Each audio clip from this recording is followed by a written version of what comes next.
Hi, my name is Stella Guan. I'm the founder and CEO of Path and Bound, and today we have a really special guest. His name is Oren, and he actually used to be a previous student of mine. He is That's currently a right. UX designer, and he's also doing a lot of really interesting projects. So, welcome, Oren.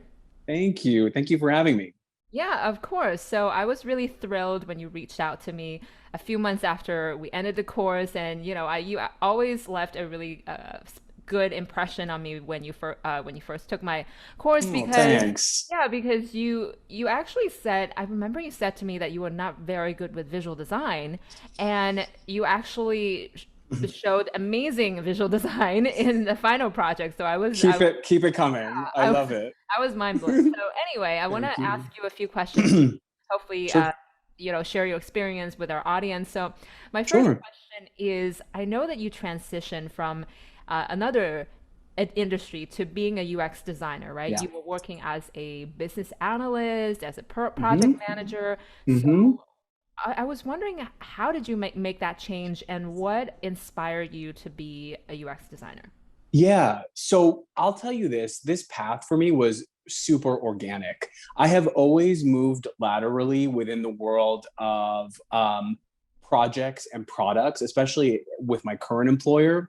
So I came in as a PM, and one of my first projects was we were sort of re-envisioning a project reporting application that we were kind of thinking about where we could standardize the reporting of project statuses and risks. And there was no reporting platform at the time. We didn't have an app for it. And we were kind of thinking through requirements as project managers, right? Because a lot of what we do as PMs, or what we did do as PMs, was reporting.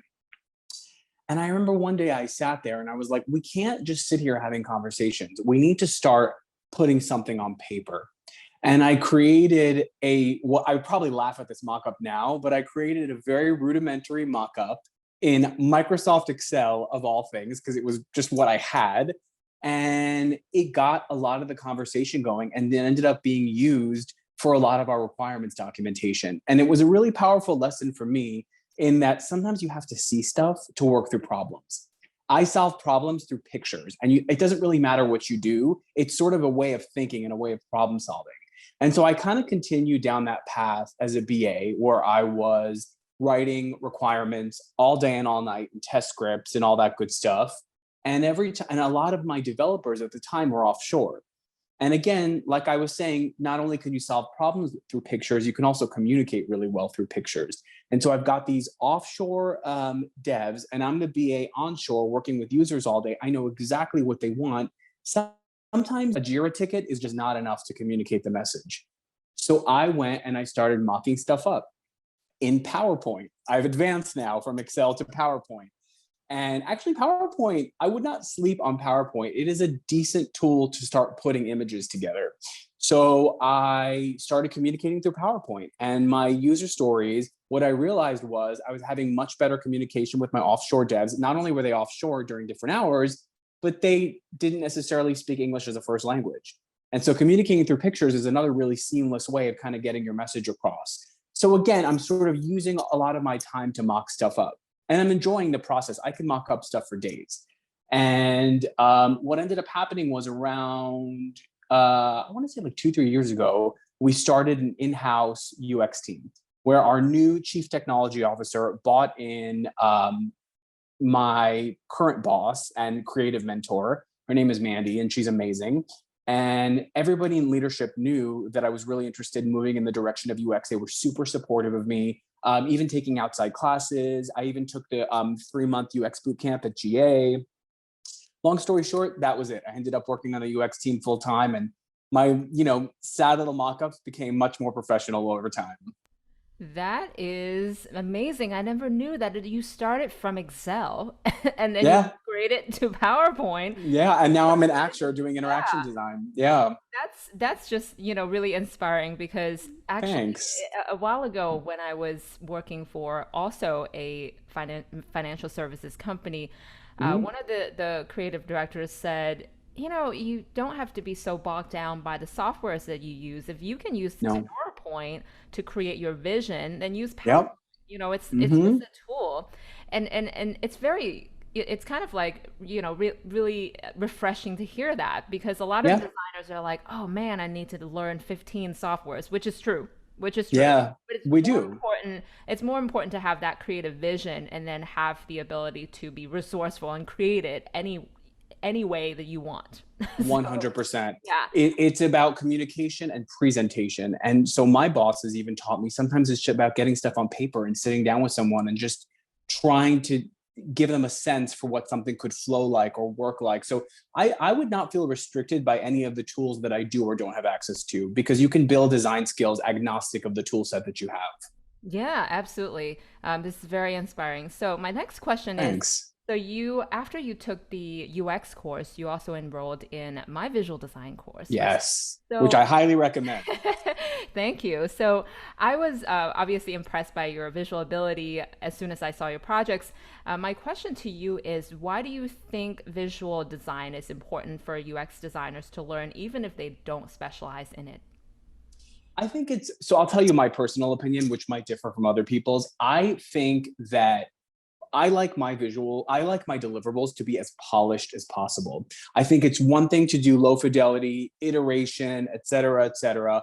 I think if you're going to be a good UXer that is a good partner to your developers, right? You need to answer very specific questions around margins and padding and spacing and typography. I think that you need to be maybe not highly trained in visual design, but certainly interested in visual design and able to answer questions that developers might have. I think it's one thing to be a UXer that comes with sort of a high level flow and the main screens and all that good stuff and hand it off to a team. But I think you're sort of on another level if you can not only work well with end users, but also work well with your development partners, because they're going to have a lot of questions. And I think those skills are really, really important. So not only does it help your presentation, and not only does it help to sell your work to your clients, whoever that is, right? But it also makes you a better partner to your IT colleagues, I would say. That's a very interesting perspective. I actually hadn't thought of that. It's definitely true though, because if you work in a smaller team, you don't necessarily have a lot of specialists Mm-hmm. in-house, so you kind of have to Yep. wear a lot of hats, and the more hats 100%. that you can wear, the more valuable you are, and Mm-hmm. the more people like collaborating with you because you seem to know everything, you know. So yeah, for sure. Yeah, and I think candidly, it's a vanity thing too, right? Like you're if you, as a beautiful wireframe will always be received differently than kind of a clunky wireframe. I think it's also a different impression you leave on whoever your client is, whether they're internal or external. Yeah, absolutely. And just from my experience being a design generalist, I definitely consider myself knowing a little bit of everything, and it has served me pretty well, even though I'm never Mhm. gonna design a type, a type myself because I'm not that good at it. But then I know what good typography is. I know how to choose them, and then Yeah, in it itself kind of translates into beautiful design.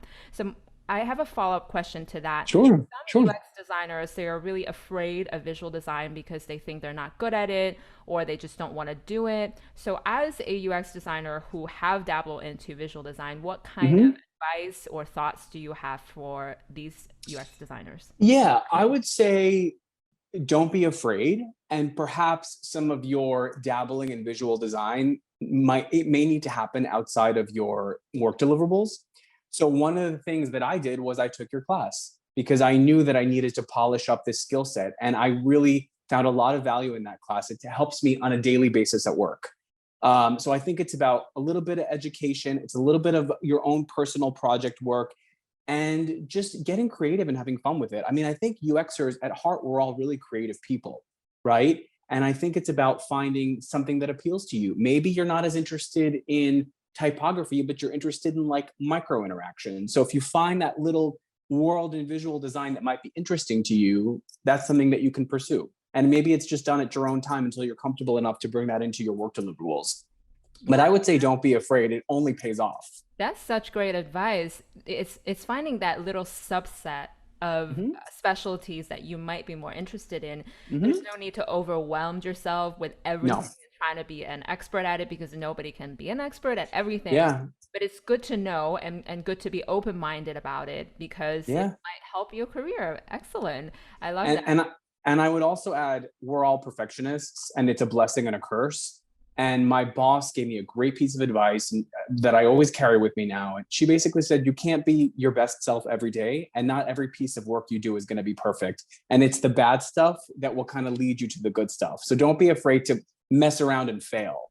I agree. And also, you will only know what's good after you've been, through a few bad situations, right? Like whatever it is in life and in professional life. Yep, I yep, absolutely agree. yep. Actually, from your experience working as a UX designer, is there Mhm. anything that frustrates you on a daily basis? Is there anything that was How too much time do you have? often? We have a few minutes, but yeah, tell us the one thing that just popped into your head. What's your frustration? What do you wish people understand more about your process? I would say that the thing that I wish people understood the most is that we are problem solvers and not just creators of pretty pictures.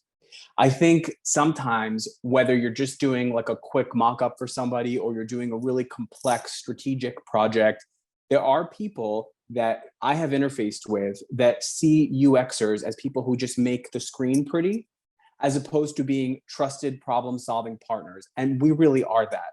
If people entrust us to work with users and solve problems well in advance of any kind of implementation or development, we could save them a lot of time and money because we know exactly what to ask and how to figure out what users need. And I think I've been on calls before where somebody will say, "Oh, you guys just make everything pretty." And while I agree and I think it's great, it's such a small part of what we do. Because to me, what I always say, what I've noticed when I work with end users, people just want to get in and get out. Not everybody cares if something's pretty, right? So I think it's about problem solving, and about trusting us to use our methods and tools to solve your users' problems, That's which means letting go of control. Yeah, that's very interesting to hear because, I think most people still don't understand what it is, and when they hear Yeah. design, they're like, "Yeah, you make things look pretty. That's it, right?" So it's kind of like they still have that outdated mindset, and also a lot Mm-hmm. of businesses may not even are considering UX because they thought, okay, what's wrong with what we've been doing before? It worked A so lot. far for us. Yeah. Yeah, Yeah. exactly. No, Yeah. that's really interesting, and that leads me to my next question. So you've been Sure. working in-house as a Yes. designer, and in the design world, we have two big camps. One is in-house, which means you're embedded in a bigger Mhm. company as a Yeah. creative department, and the other side is you work for a creative agency and you work with many clients, but your agency obviously specialize in creative work and you don't do other stuff. Right. So from your experience as an in-house designer, can you speak to some of the unique challenges that happen in your kind of environment? Yeah. I mean, I could speak to, I'll start maybe just for a second with some of the benefits. I think um, having folks in the business that are embedded and doing project after project with all the institutional knowledge that we build up over time, that only benefits the end result. I know exactly what our business does. I know a lot of our users personally. I'm friends with some of our users. So I really have a deep understanding of what it is that we're trying to do, what our mission is, what our values are, what some of our other deliverables have looked like. So I think there's a lot of value, and I see it every day in being part of an in-house design team. I can't speak to the challenges of the other side of the house, but I could say some of the challenges that I experience aren't necessarily related to whether that I'm in-house or not. They're probably a little more related to the UX function being new within our organization. So I would sort of take it back to my comment earlier when I would say that some people think we make pretty pictures and nothing more. And we've had to show them that we have this entire toolkit of how to solve their problems. So I would say it's more around being a new function within our organization rather than being in-house or external for me. Yeah, that's really informative and interesting. I actually personally have worked in-house and on the agency side, and actually spent more time in-house later in my career. And it's definitely what we call an education process Big time. because people don't really understand, so you need to tell them what it is. But at the same time, as like you said, it's pretty beneficial to have those knowledge directly in front of you. Whereas if you're an agency, you're actually under several layers away from that knowledge. You have Mm-hmm. your account executives who are managing the projects for you, and you listen to Mhm. them, and then they actually got it from the client meeting.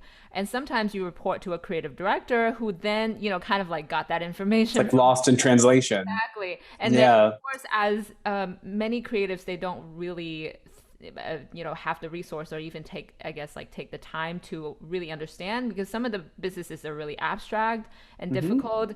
And unless you're in that environment, you may have trouble, understanding that. So, Hmm. definitely for sure. So, as a designer, when you're designing on a day-to-day basis, is there a time when you're stuck? And if there is, how do you get unstuck? Um, every day Every is day. the answer to that question. I think here's a couple of good things about the way that our team works. We're always stuck. I feel like we never think, I feel like people generally who do design never think their work is good enough to begin with. But we have some things that we've done on our team that I think are pretty cool. We have a twice weekly design review that is led by our in-house visual designer. And what we do during those sessions is we kind of bring our problems to the table. This is the design team. And we sort of solicit advice from our fellow designers, because maybe there's a pattern I'm looking at that somebody has already solved for on another project that I just don't know about. So I think a lot of the power in that is from the collaboration. So we'll sit there, we'll critique each other's work. Sometimes it gets a little touchy, but it's really helpful.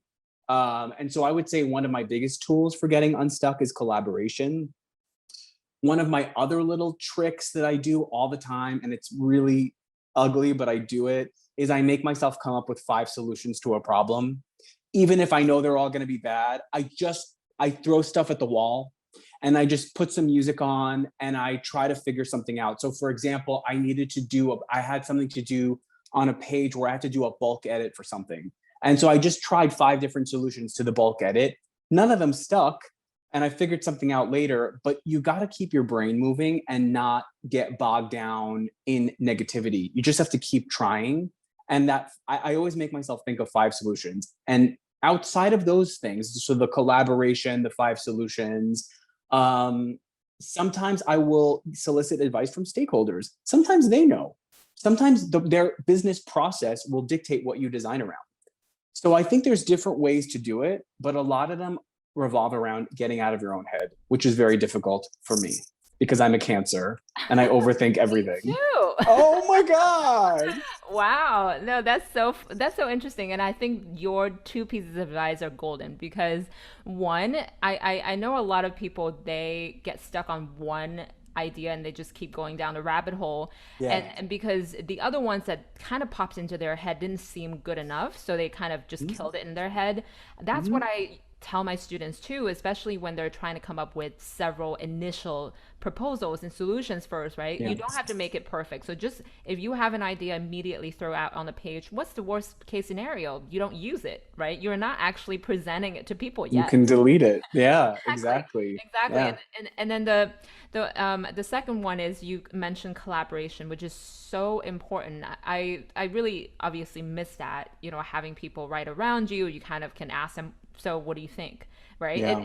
It's also just kind of letting go of your ego as well, because no matter who they are, if they're, above you, below you, or whatever it is, Yeah, I agree with that. it's actually good to hear different perspectives, because you never know. Like, a lot of the times I was like, why didn't I think of that? Why didn't I think of that? Right? All the time. All the time. Yeah, But absolutely. it makes you a better designer.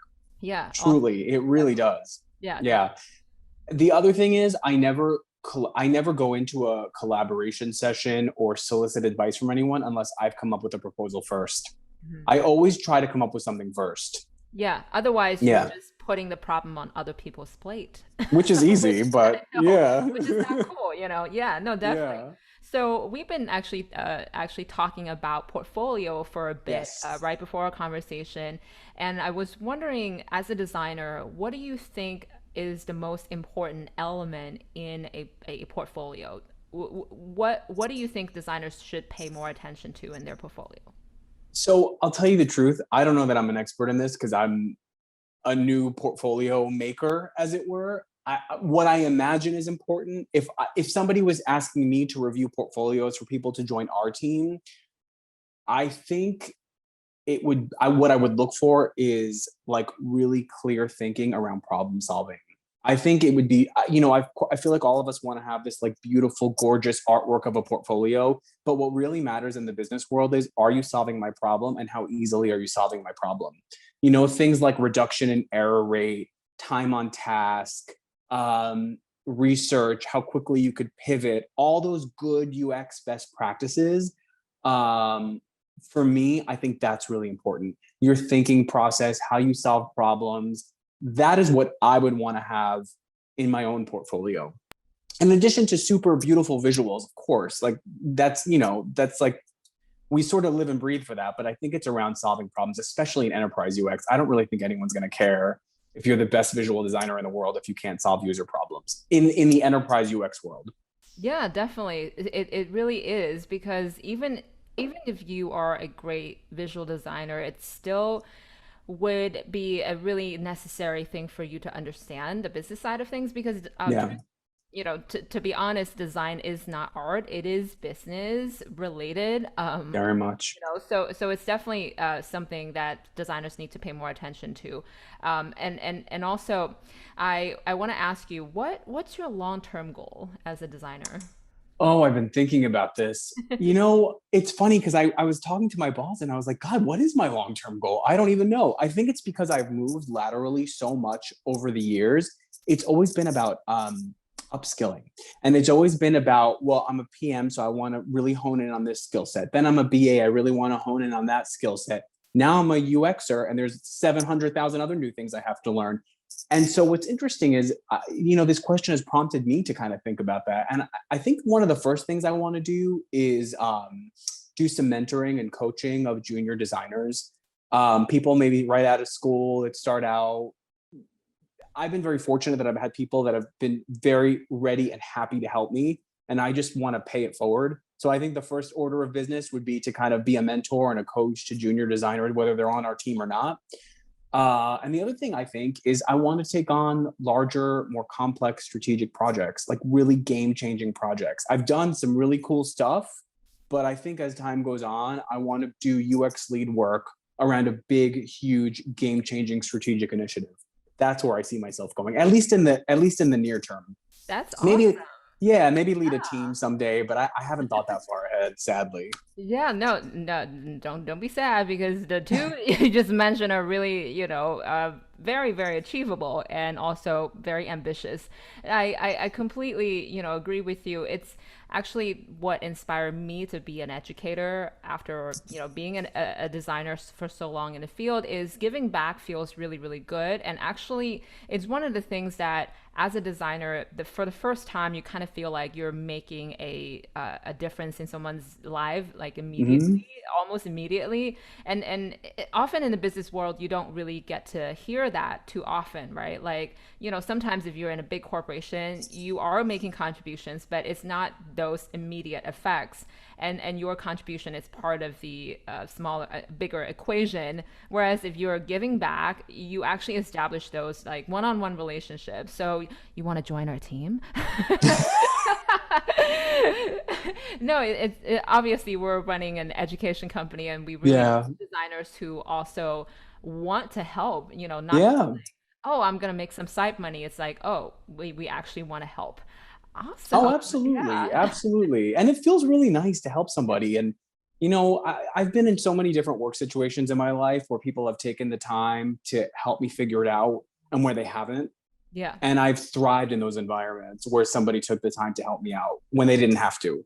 Yeah, So I think it's exactly. important to pay it forward. I think it's good career karma.